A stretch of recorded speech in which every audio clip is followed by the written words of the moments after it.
Here's the tape. Yep. All right, folks. Okay, well, we left off on Tuesday. Asking ourselves a question: the forces that hold protein tertiary structure together all week. Even slightly elevated temperatures in many cases, like a hot summer day out here, can denature proteins, unfold their tertiary structure, and ruin their biological function. So the question is, why does nature let us run so close to the edge? It is so easy to trash and denature a protein, and of course when you do that, your history, that protein's toast. So why do we have why not make tertiary structure more firmly held together so it can take a good beating without denature? Well, the reason is this. Altering tertiary structure in a selective fashion, where you alter the function of the protein but don't denature it, that's critical for protein regulation. And that's what we're going to be looking at today. Protein regulation.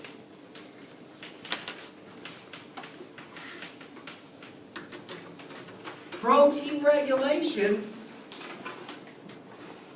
involves the selective alteration of protein tertiary structure to do something to protein. You might have an enzyme that is on or off, or maybe faster and better, or not as fast.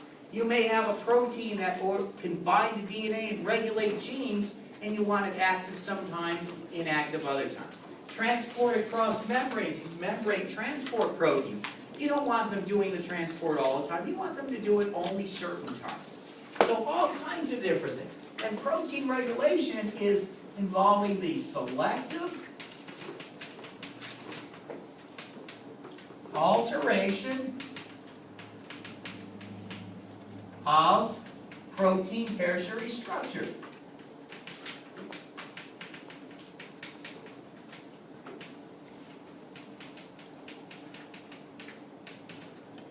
And virtually all proteins are going to have to be regulated at certain times. Sometimes very frequently on time scales of seconds or less. Sometimes you might want to keep it in a certain state for, hours or days. But whatever, we're constantly regulating virtually all the proteins that we have in our body. And the thing is, if protein tertiary structure was firmly held, it would take an enormous amount of effort and energy to alter that structure. So nature makes protein structure weak intentionally to allow for easy regulation. So we'll put weakly held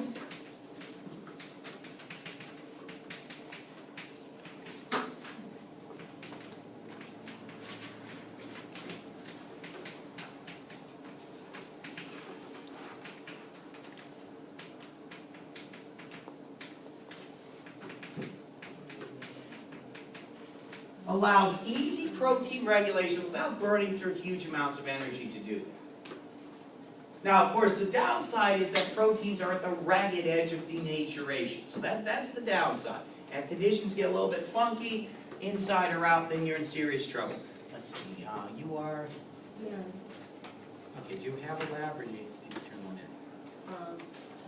Last week's lab. Are you Tuesday or Thursday person? Oh, I was Tuesday, but I wasn't here Tuesday. I had Tuesday's lab that showed me. Oh, yes. I'll take that. Okay. Okay, great. All right. Okay, so we'll get easy protein regulation by having a weakly held tertiary structure. Now, I'm going to give an example here. There are a lot of things, broad-based things, that can alter proteins' tertiary structure. But let's give an example. We're going to take an enzyme of some sort. And we'll measure the activity here. And we're going to vary it with pH.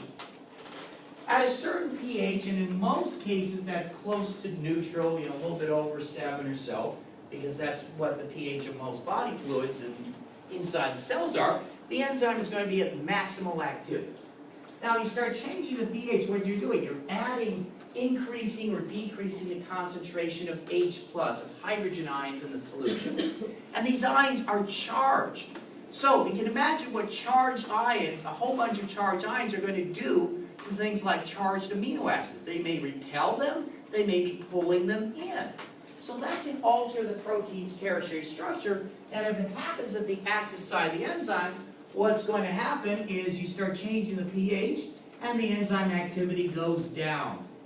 And if you go too far to an extreme, it drops off dead because you denature the protein.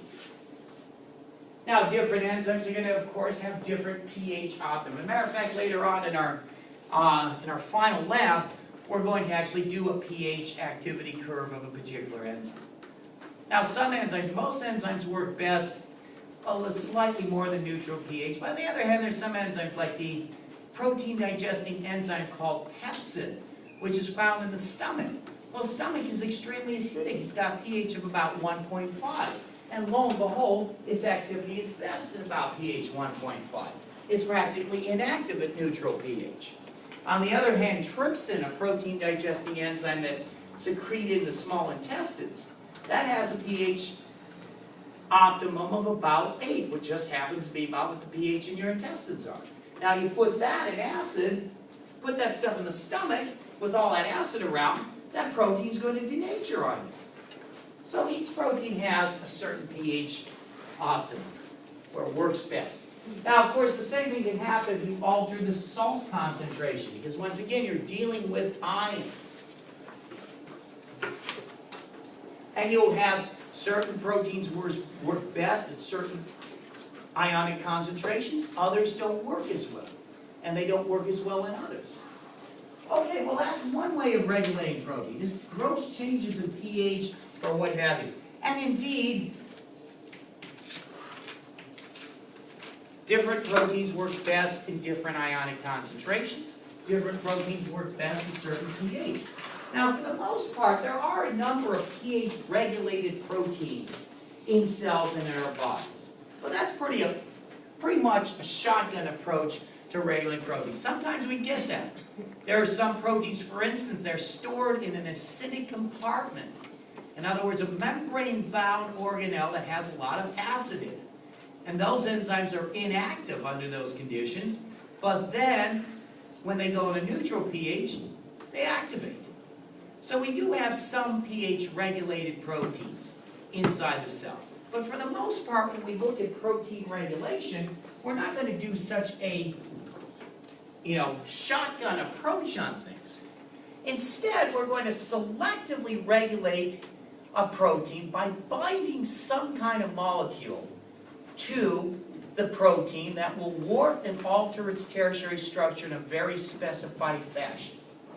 And general way, so most proteins are regulated by binding of some kind of molecule. Some kind of regulatory molecule. And we can break that into two broad categories. In many cases, we can do the regulation by binding some kind of molecule to the protein using weak connections. In other words, non-covalent bonds. Okay? So we'll say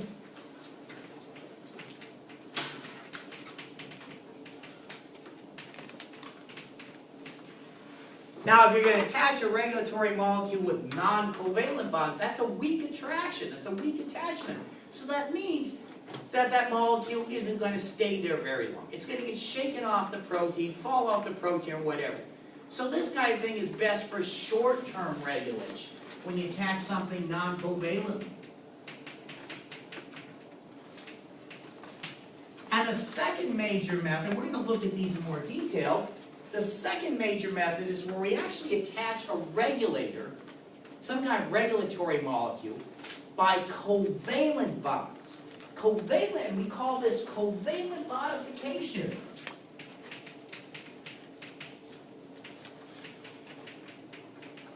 So we're actually going to form a covalent bond from the regulator, whatever that is, to the protein. And covalent bonds are tough. They don't break spontaneously, at least usually they don't. So if you do that, if you do covalent modification, that's best for a long-term modification, because it's not going to fall off on its own, or at least it does very rarely. Instead, you're going to have to specifically hydrolyze that covalent bond later on. So this is best for long-term regulation. Now, many proteins, and we're going to give a tied-in together example somewhere down the way, probably not today, maybe on Tuesday or something, but many proteins are regulated by both, where you can do some things non-covalently and other things by covalent modification. Okay, do we have questions on this little overview? Because then we will move on, like another video segment here. We will move to the next step. Any questions on this? It's just a quick and dirty overview. All right. Wow. Hopefully we'll get the technology to work at some point. Okay.